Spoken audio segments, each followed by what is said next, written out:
কুল আউযু বিরাব্বিন নাস মালিকিন নাস ইলাহিন নাস হ্যাঁ মিন শারিল ওয়াসওয়াসিল খান্নাস আল্লাযী ফি সুদুরিন নাস মিনাল জিন্নাতি ওয়ান নাস ফি সুদুরিন নাস।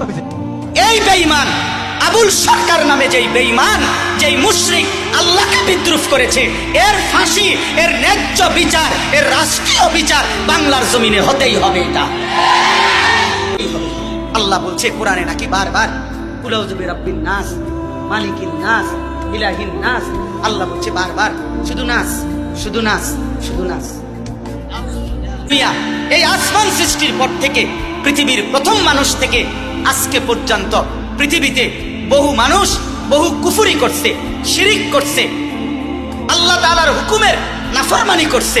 কিন্তু আল্লাহকে লক্ষ্য করে, মহান আল্লাহকে কেন্দ্র করে, আল্লাহকে উল্লেখ করে, উদ্দেশ্য করে পৃথিবীর কোন কাফের, মুশরিক, কোন মুরতাদ, কোন বেঈমান, কোন মূর্তি পূজক, কোন আগুন পূজারী, কোন সূর্য পূজারী, পৃথিবীর কোন নিকৃষ্ট কোন কাফের আল্লাহকে এত বড় কথা বলে নাই।